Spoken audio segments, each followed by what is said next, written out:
There are countless factors that can lead to your death. As senior coroner, I deal with nearly 4,500 fatalities a year.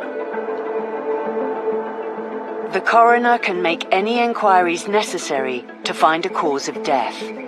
The police act on behalf of the coroner. If the coroner asks, then we do it. With unprecedented access, we follow the coroner's full investigation. Somebody somewhere will want to know that this person's died. We're taking pieces of the jigsaw to formulate a cause of death. From the moment of arrival in the mortuary to the final conclusion of the inquest. All rise. I'm sorry that you're attending court under these circumstances, and I appreciate that the evidence that you're here today may be distressing. I feel like no big event happened to cause this. I need answers. I need to know what happened that night. If you die here, if it's violent, unnatural, or of an unknown cause, it's my job to find out how.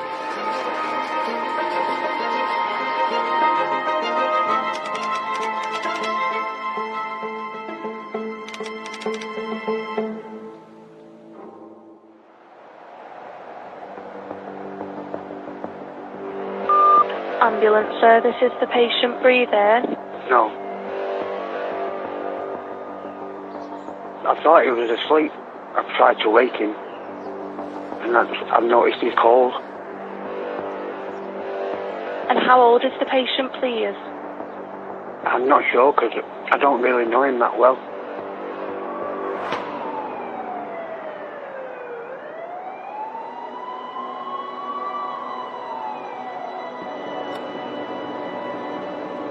We've got a call from the ambulance service who had received a call from a chap having found a male deceased in his flat.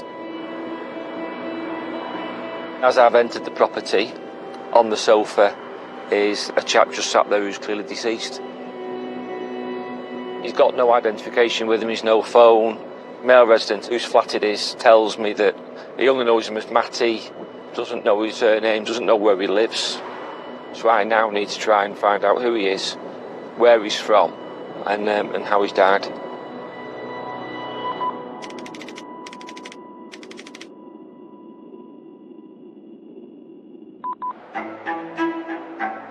Whilst the police are working to identify the man who has died, at Royal Preston Hospital, the coroner's office has opened a case to establish a cause of death. The occupants of the house have said that they heard Matthew snoring.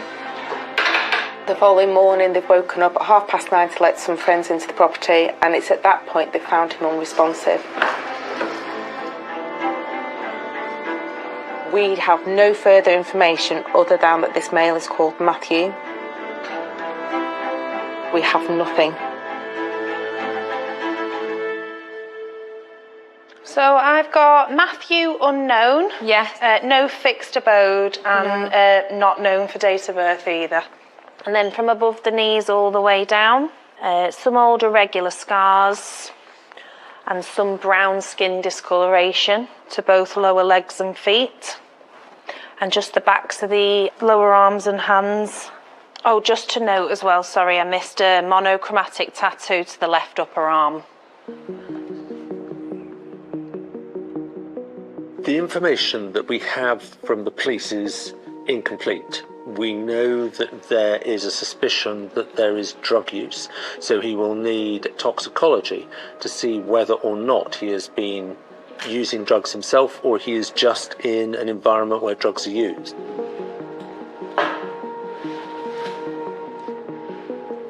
With so little known, the police have not said the death is non-suspicious. So, although I control the body, the police will conduct the investigation into who this man is. They have much wider ranging resources than I do to deal with this issue, although it is of interest to me as well. It's very unusual that we don't know who the person is, either through an associate or through some identification. Where's his phone? Where's his personal possessions? We've taken his fingerprints, put them through the national database. They've not come back with any trace, but he has got 2 distinctive tattoos. I'm going to contact some homeless shelters in the local area and the National Missing Persons helpline.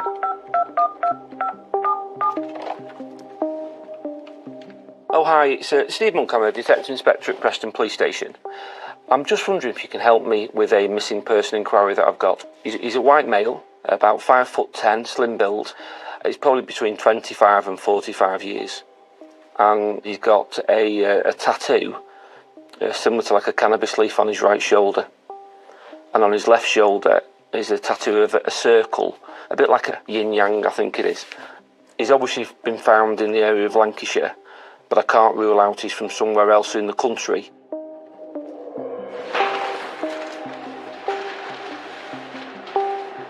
Although we don't have this man's identity, we can still proceed with a CT post-mortem so that we have an idea what he may have died of. Obviously, with not knowing anything at the minute, we're just sort of going in with an open mind, see if we can find anything obvious that can give us some answers. Looking at the initial scan, I would say there's no evidence of any bleeds within the brain.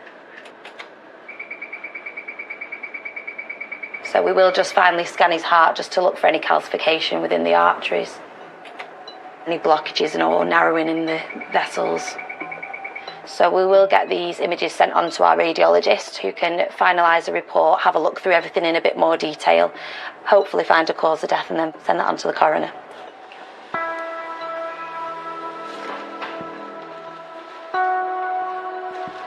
I've heard back from National Missing Persons Helpline. It would appear that there is no body matching that description that's been reported missing in the UK at this moment in time. So at the moment, I'm still unable to identify this person. Somebody somewhere is an next of kin, and somebody somewhere will want to know that this person's died.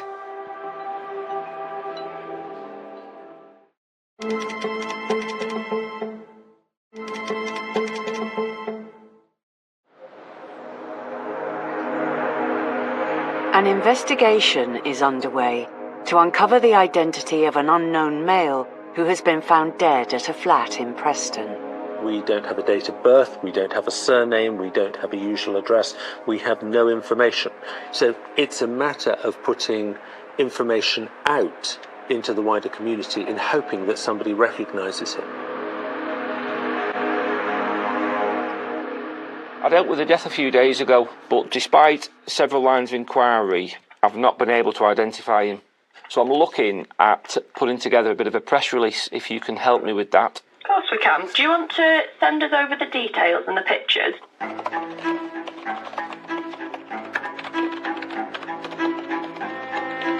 People become estranged from the family for different reasons, through trauma, through separation of relationships, losing the jobs, that type of thing. So it does happen, but I'm hoping that with the public's help, we'll be able to get him identified sooner rather than later. I've put that the man known locally is Matt, a white male, about 5'10" tall, slim build, age between 25 and 45, and then I've gone into the distinctive tattoos. It's not how I'd like to do it. It's traumatic for the family, but I have no choice. In the time that I've been a coroner's officer, I've never had a case where an unidentified person has never been identified. So this is a first for me. I've never been in a position where at this moment in time we don't actually know who this person is. While the police continue to try and find Matthew's next of kin, radiologist Simon Beardmore must look for a possible cause of death. Post-mortem CT scan doesn't show any suspicious findings. There are no fractures or anything that would think that there's been third-party involvement. There's no bleeding in the head. His chest looks normal. There's no infection in the lungs. The heart is of normal size. The only thing is his liver is slightly enlarged and it's slightly fatty. So that will go with somebody that has been drinking excess alcohol over a number of years. But other than that, there is no other pathology to account for death. So we will need now to wait for the toxicology to come back.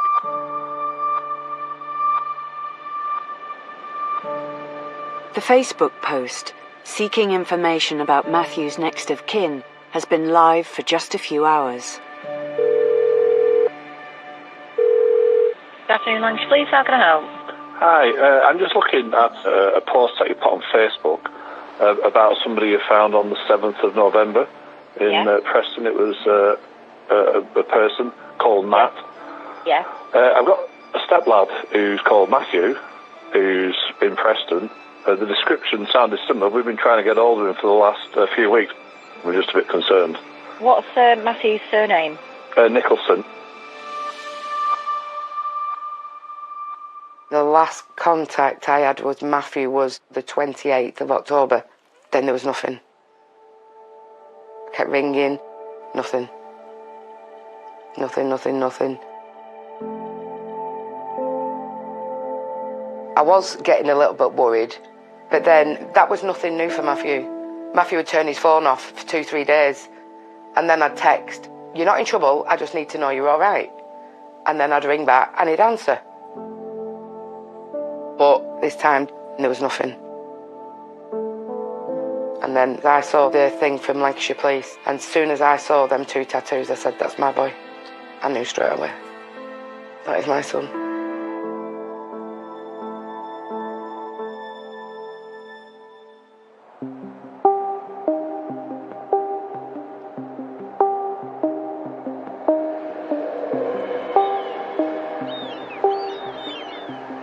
The coroner's office have a new referral from the medical examiner's team. Hi, Justine.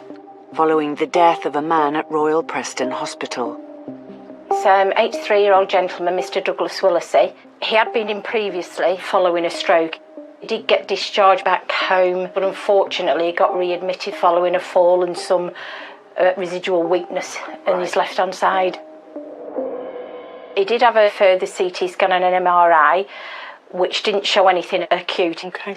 They were looking at discharging him home, but he just suddenly became unresponsive and went on to die. And I think the treating clinician is a bit unsure as to what the cause of death is, given the fact that there wasn't no new changes. Right, okay. Yeah, no problems. Thanks, Ruth.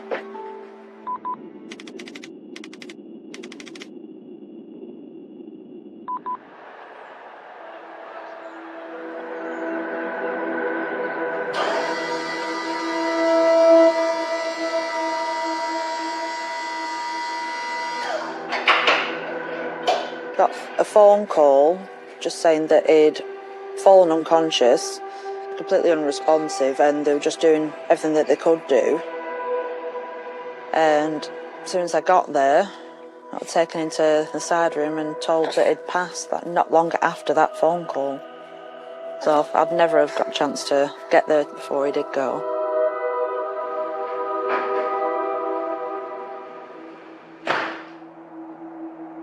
Douglas Willisey was initially admitted to hospital for 12 days following his stroke.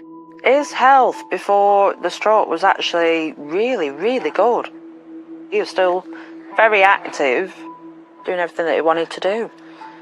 So having that stroke, actually, was just a massive shock. He was in for 12 days and they decided that he was fit for discharge. He was only at home for 4 days before he had a tumble. So I called the ambulance and we took him back in. Yeah, he lasted another 9 days.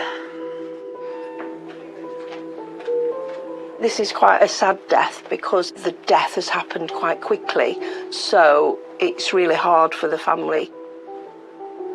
At this stage, we don't have a cause of death for Douglas, so he will be sent for a CT scan to see if this will show us how it's happened. A post-mortem CT scan can prevent the need for an invasive procedure. But first, an external examination must take place. So you've got a Douglas Willisey? Yes. So has he got an implantable device? No, he hasn't.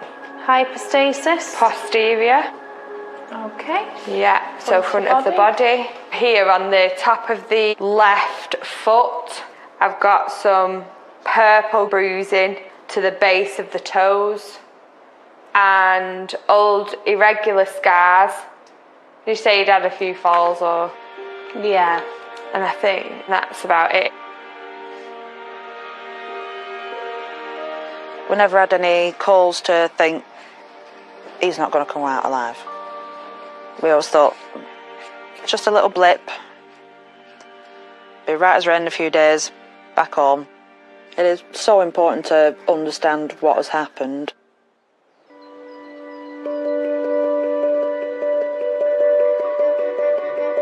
Detective Inspector Steve Monk is heading to the Lancashire village of Inskip to meet with Matthew Nicholson's parents. Matthew's family identified him from a Facebook appeal. Reuniting that person with his family is a very important part of the service.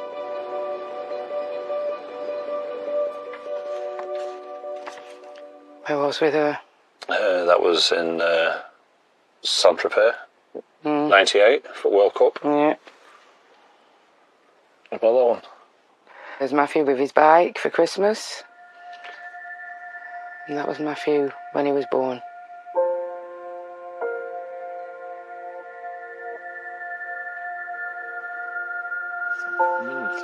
Oh dear.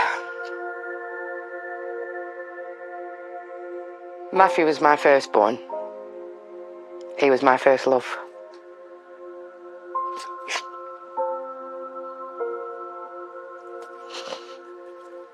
He was my little boy. I loved him very much. And he loved me.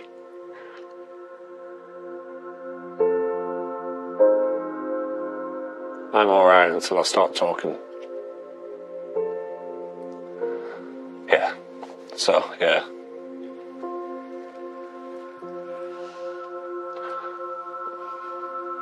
We just miss him. Very much.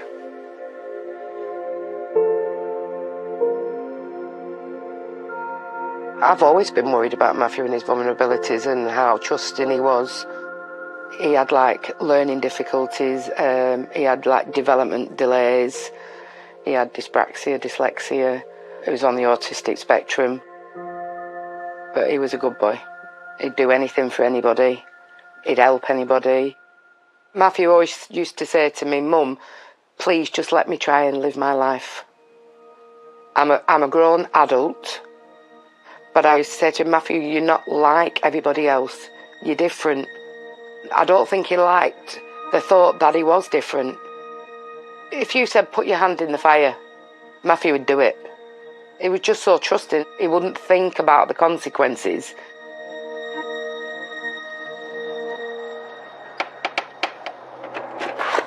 Andrew, hi. Steve Monk from the police station. You all right? Yeah.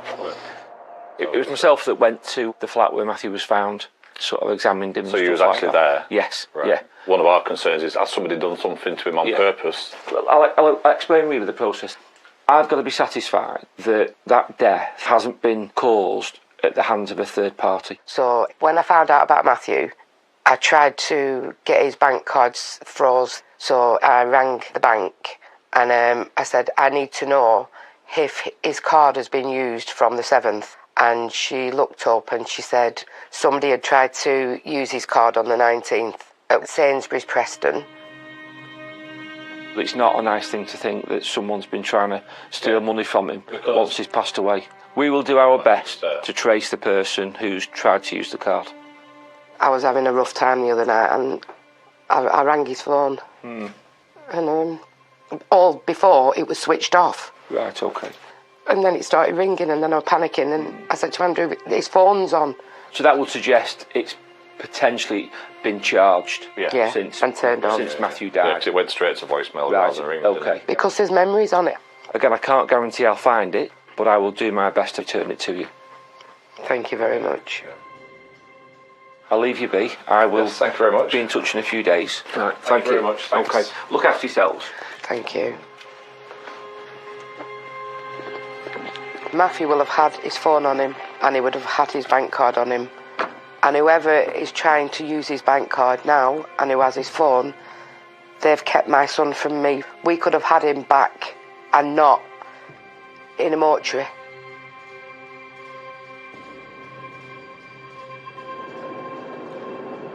I do empathise with parents that have got to go through this, because it's the tragic loss of a young life. It's not what parents should go through. D.I. Monk is en route to a supermarket in Preston town centre, where Matthew's bank card was last used. I'm hoping when they've tried to use the card, it's been captured on CCTV. And from that I can get a still of the person and try and trace them. I'm hoping I get the answers that I need for me to try and make sense of why it happened.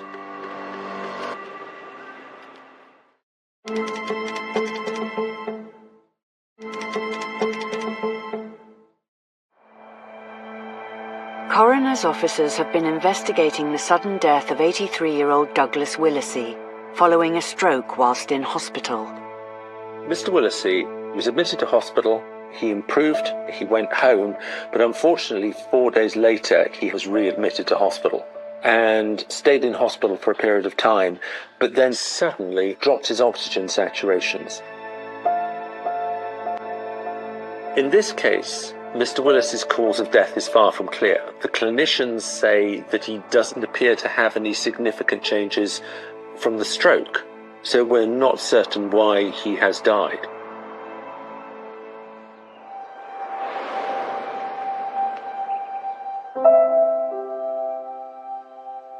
Very young in heart and head, 83. Nobody ever thought that he was the age that he was. He was an absolutely fantastic granddad, very funny, always playing with them. I lost my mum when I was 18 years old, so it's just been me and my dad, really. Spoke to him every day. Sometimes I just look for him to turn up outside, and obviously that's not going to happen. Your brain goes into overdrive trying to go over the ifs, buts and maybes, and yeah, I think you kind of torture yourself with it all, really. Just to find out if it's something that could have been prevented or something that just had to happen.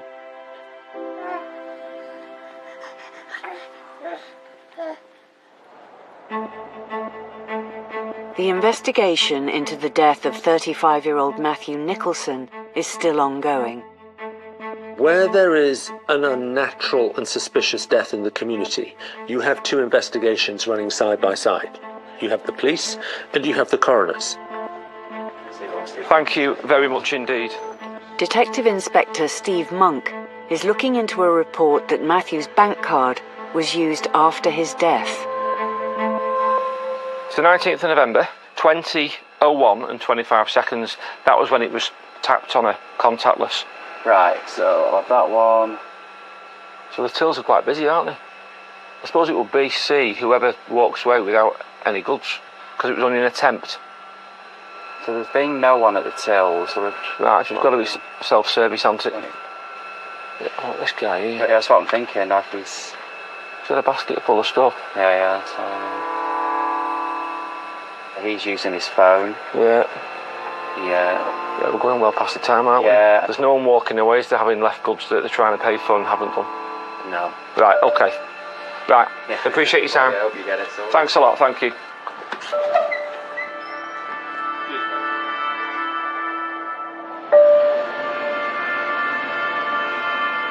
Matthew was very vulnerable, but Matthew wanted to be an adult. And it took a long time for us to actually, we need to try this. We need to see if he can live independently. So we got him a flat, and he did really, really well for quite a long time. But then we'd go to the flat, because we had a key to get in as well, and there was other people in the flat, but Matthew wasn't there. And it was like, what are you doing here? Oh, they're my friends. Well, no, they're not your friends, Matthew. I wouldn't let my friends in my house when I'm not there. And they preyed on him. He was like a meal ticket. Matthew chose to leave the flat and ended up staying on friends' sofas. There was times where I'd ask, why don't you come back home? I'm fine. I'm sorting stuff out with the council. I'm going to get somewhere. I used to say to Matthew, I want to know that you are settled. You've got your own place. You go in there, you close the door. That is your safe haven. I will do, Mum. I will do.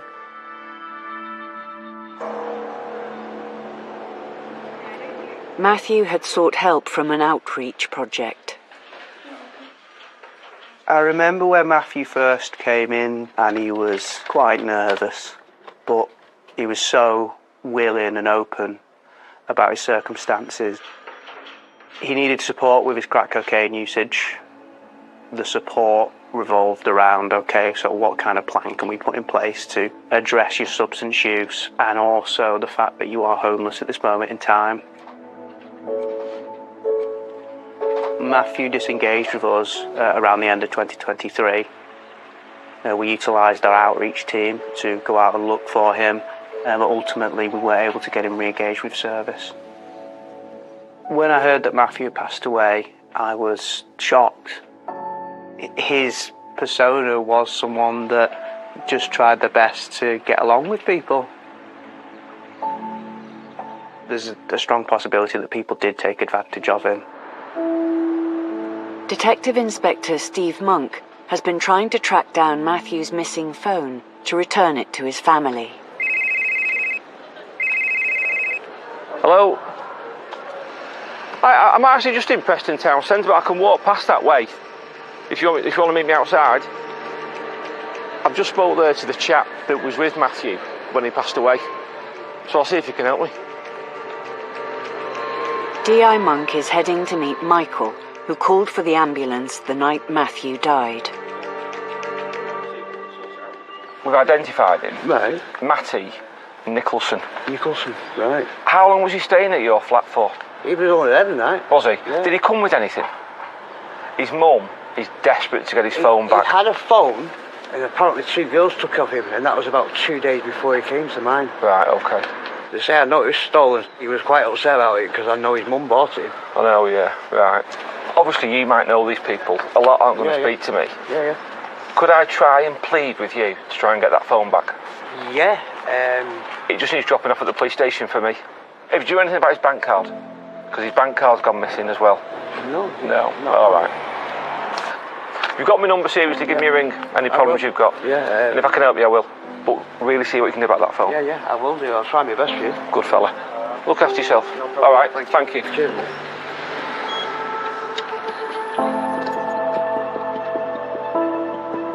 Matthew, you know, he was a nice, polite lad. He had his manners about him. He was living on the streets, sofa surfing wherever he could. The place where he was staying on File Road, his friend had been evicted, so he couldn't stay there any longer. You call in the office just around the corner here, and you ask for a flat. They make you fill in the paperwork there, and then you take some of it to the job centre, they stamp it, come back in, and they'll give you a set of keys. So that appointment was made for the Tuesday morning. He fell asleep on his settee on the Monday night, and I woke up in the morning and he passed away in the night. I'd never been through anything like that before. So then I rung for an ambulance and just did the best I could, basically.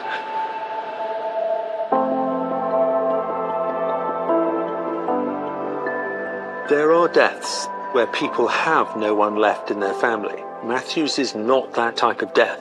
Matthew is somebody that has got in with a group of individuals who don't know anything about him other than his first name, in the type of circles connected with social drug use. We have limited information.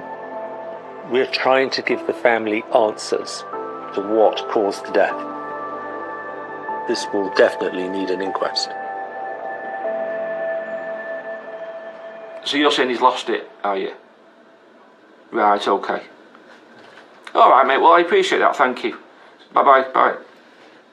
I've just spoken to Michael. He's found out that Matthew lost his bank card a few days prior to him passing away. Now, if he has lost it and someone's picked it up, that may suggest why they've tried to use it on a Sunday evening. He didn't tell me how he knows. He just said he's spoken to somebody. So I will have to leave it like that for the time being.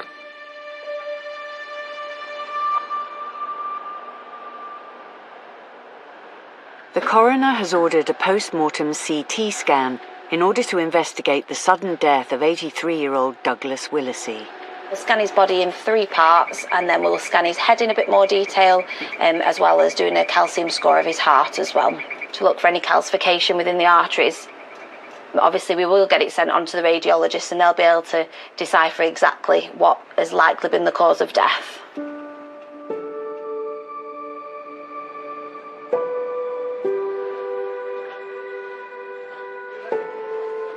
It's quite difficult because the stroke is a game changer, because it affects their body physically, mentally, emotionally. It's very exhausting for the patients. So looking at the record, Douglas made a good, reasonable recovery, and he was mobilizing independently, stabilized, walking with the stick. And he did make a good recovery. In order for him to go back home, he come back at the second time with worsening of the left-sided symptoms. The stroke nurses took him for a scan to see is there any evidence of new stroke. We couldn't see any new changes in the CT scan. With no clear cause for his fall and weakness, Douglas remained on the stroke ward for further investigation. 3 days before he passed, he started struggling with his breathing, so they had to put him on oxygen, and it was being upped all the time, so they were running tests. So that panicked me a bit. It panicked my dad when he couldn't breathe. Mr. Willisey suddenly started to drop the amount of oxygen in his blood, which is an indication of some form of serious disease. The clinicians looking after Mr. Willisey don't know whether or not it is an extension to his stroke, a problem with his heart, or a completely different disease process that might have taken his life suddenly. When people die when they're improving, families want answers as to what has actually caused the death.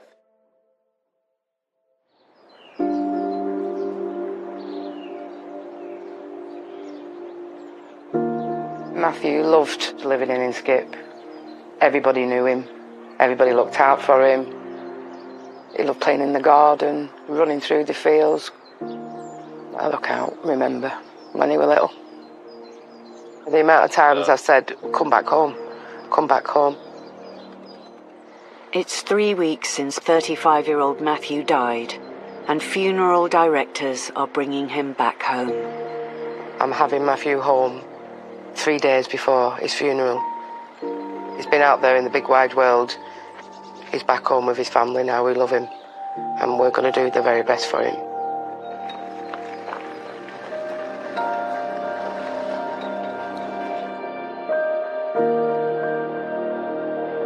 It's going in the back room.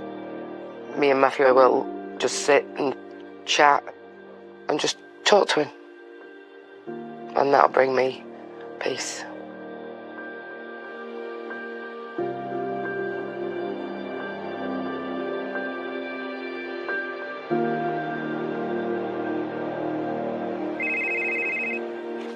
Hello, Steve Monk speaking. Hi Steve, it's Alice from the coroner's office. I'm just calling with regards to Matthew. I was wondering if you've got any update. Yeah, the Matthew Nicholson case, I'm probably going to conclude it now. I will complete my final report and send it to you. That's fine. Thanks a lot, bye-bye. I'm happy that there's been nothing untoward. And yeah, it's now over to the coroner, really, to finalise the investigation. The police have exhausted all their inquiries. They've gone above and beyond to try and find answers for the family. Hopefully, come the inquest, once they hear all the answers to some of the questions, they're able to have some closure.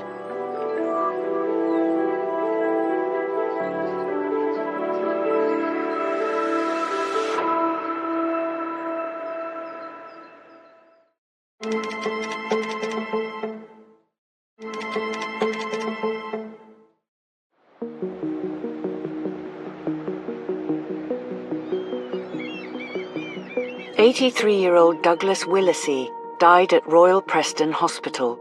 His cause of death is still unknown. The CT scan that Douglas had in hospital when he was readmitted can be compared to the post-mortem CT scan to help identify any significant changes. So this is Mr. Willis's pre-mortem scan, and you can see the area of damage to the brain, which is this darker area, which is the area where he's had a stroke. If you compare this to the post-mortem scan, you can see the area of bleeding has extended. It's more extensive now.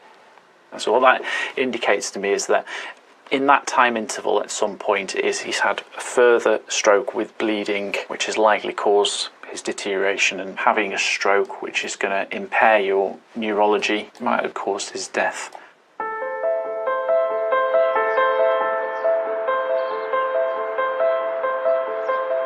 Mr. Willissey had the type of stroke where the blood supply was interrupted.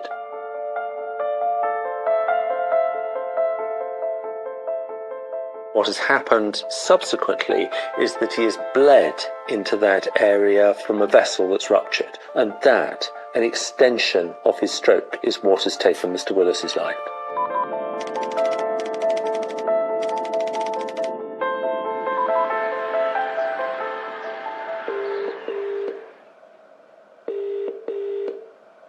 Good afternoon, Paula. It's Ruth from the coroner's office. Oh, yes. Oh, hello. I'm just ringing because we've got the result back from the scan that your dad's had. It has been found that he had had another stroke. Okay. Yeah. They've also found a quite large amount of coronary artery disease. Okay. There's no sign of trauma. I can reassure you with that. It was a spontaneous event. Okay, thank you.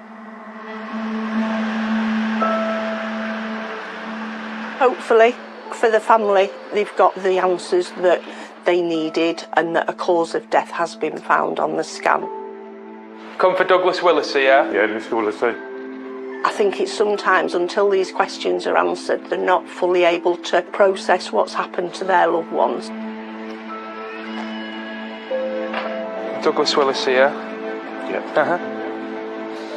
We've been told his second stroke couldn't have been prevented.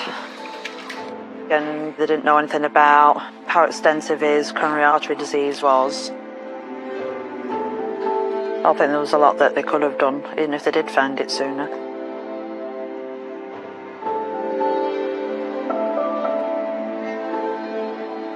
It is always very difficult for families when they think somebody is getting over a serious illness to suddenly lose that person without an explanation. And hopefully this cause of death will give them some solace.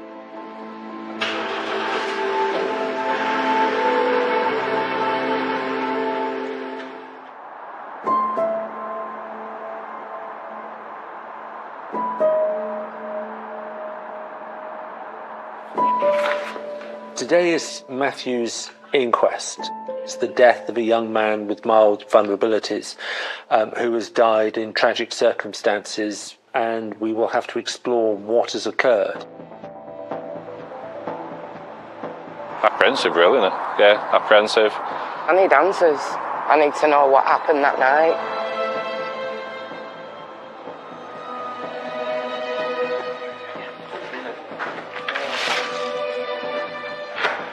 Hello. Hello. Today, the coroner is Dr. James Aidley. He'll open up the inquest and explain who is called to give evidence and which statements will be read out in court. So, are the questions, are they based on the statements or just on that particular day that he died? The coroner will ask questions based on the information that's been provided within the statements. So that will probably be the most difficult part of the process, is that some of those questions we won't be able to get answers for you, unfortunately. Yeah, we know that, yeah. Shall we take you up to court? Yeah.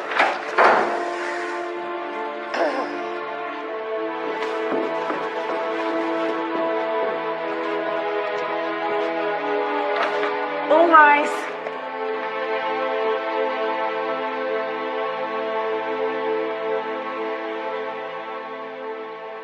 To Matthew's family, I'm very sorry that you're attending court under these circumstances. We saw morphine in the blood. We also found the presence of heroin itself in the urine. Morphine was present in the blood at a concentration of 0.34 milligrams per litre. And that is within the range we would see in somebody who has died from taking heroin. We also saw evidence of cocaine use. You mentioned in your report that cocaine and heroin are combined together and something called speedballing. Could you explain what this is, please? It's a practice that increases the high that someone gets from taking drugs. So the cocaine actually counteracts the sedating effects of the heroin for a short amount of time. But unfortunately, when that cocaine is metabolised and excreted over the minutes and hours after the drugs are taken, then the heroin can suddenly take effect.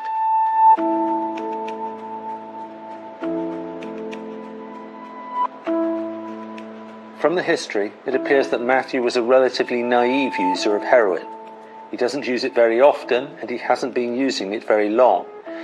But he's using it with cocaine. And the cocaine is wearing out much faster than the heroin.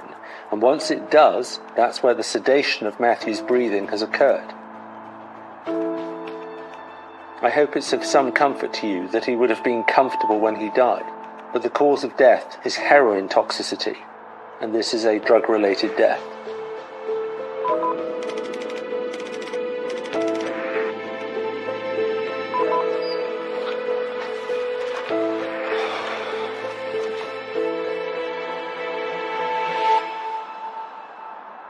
I wish you'd have told me the amount of times I'd asked him, are you taking anything else? No, I would never do that, Mum, never do that, Mum. And Matthew always bothered what I thought about him. And I think if he had thought that I was disappointed, a bit of disappointment, but I can still be here, won't he? He just wanted his independence because he didn't want us to fuss and get involved in this. He wanted to do things. He always used to say, stop worried about me, Mum, and don't make yourself poorly over me. That's what he used to say. But then he didn't realise we were the ones looking out for him.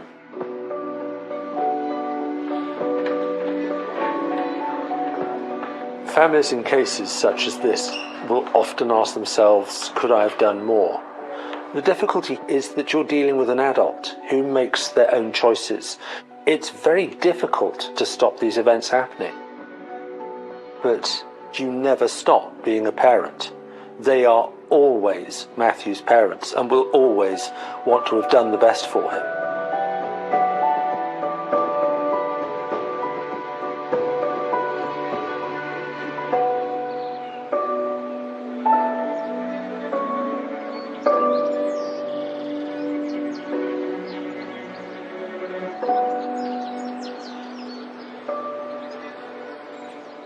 I do like coming here.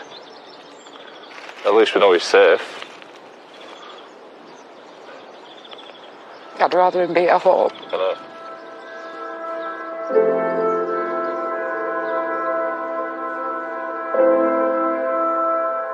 know. Matthew's death has completely changed my life. My life will never be the same because our son won't be in our life. And I'll never get my boy back. I don't want people to look at Matthew thinking he was a druggie. He wasn't. He was Matthew, he was my son. And he was a lovely, lovely boy.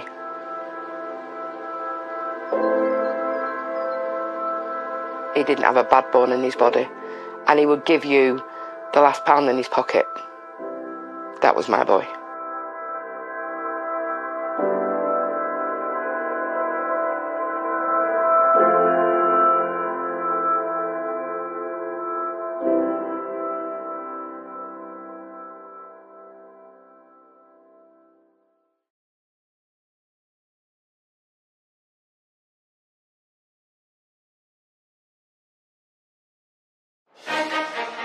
At the moment, there's nothing screaming out to us that could be a potential cause of death.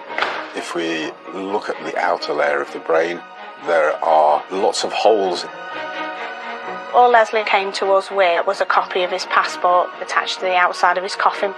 He's on holiday. He can't have died. It's the furthest thought from your mind that something this horrendous is ever going to happen to you. And that's Cause of Death, new next Wednesday at 9. If you or someone you know has been affected by any of the issues raised in tonight's programme, please go to channel5.com/helplines for information and support. And you can watch the first 2 series of Cause of Death now on My5. Next night, Casualty 24/7, every second counts.